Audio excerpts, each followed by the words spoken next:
Thank you, Mr. Kakar, so much for your time and welcome to this edition of the Goacast. We had a great season last year and moving on, we've got a new theme again. But just before we move forward, I wanted to ask you, last year the theme was the future of creativity, and one can say that the future we spoke about is already here. And now all we need to do is to adapt to it, which incidentally is the theme for this year. So was this the thought process behind choosing this year's theme? Can you break it down for us? I think post-COVID, it hit all of us so badly that the world is changing, but changing at a very unprecedented and rapid pace. And the consumer is changing at that same pace, if not even faster.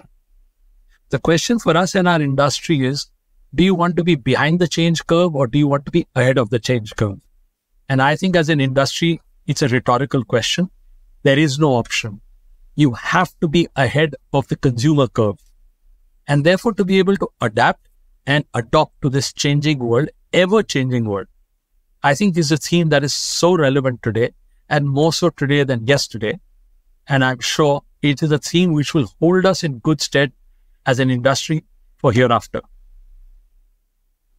Amazing. And as usual, some of the best speakers from our industry are usually seen at GoaFest. And I'm pretty sure there's a very strong lineup this year as well. Any particular conversations that you are looking forward to? I'm looking forward to two kinds of conversations. One is peer-to-peer, which is industry to industry. But there has to be a full stop after that because we can't keep talking to each other. I think we are all here for the clients, their brands, and the consumer. And therefore, the conversation I'm really looking forward is client-agency conversations. When we listen to what the client says, we understand what the client says, and likewise he with us, and together we evolve the world of tomorrow. Got it. And over the last 12 months, from the theme being changed to the theme being adapt, where has the major change happened that we are now adapting to? What are some of these key changes that you think have now gone mainstream? I think some things never change and some things never stay stable. So I think our industry represents both the mixes.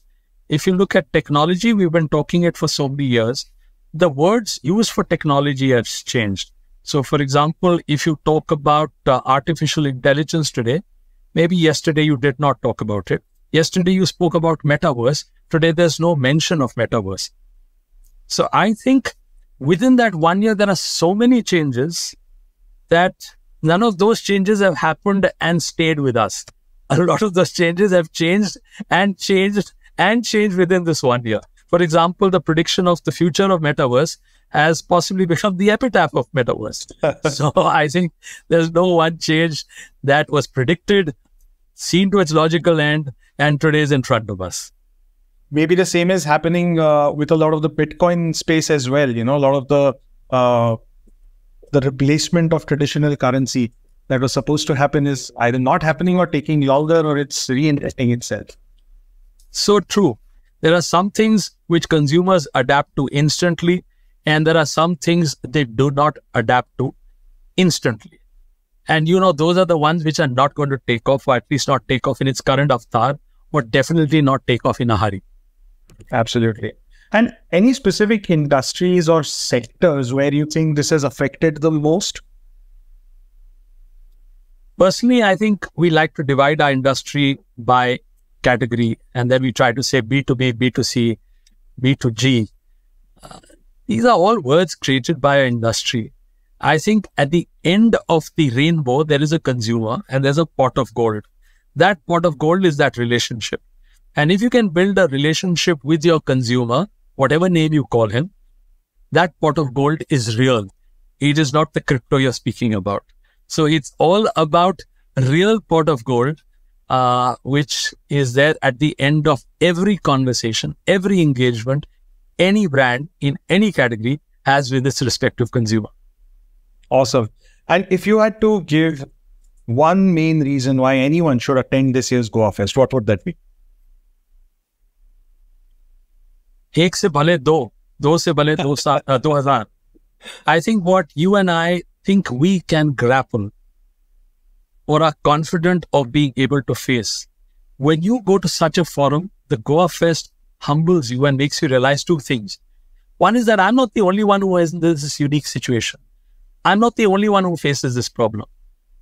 The second learning, which is equally important, that I do not have the solution. Individually, I cannot solve this problem. And therefore, I think what GoaFest does, it not only inspires us, but gives us direction of what is the problem and how do we find a solution. Full stop, together, full stop. Amazing. Thank you so much, Mr. Kakar, for your time. Really appreciate it. And we look forward to meeting you at the GoaFest and also hearing from you during the event. Thank you so much. Thanks, Aditya. Thanks so much.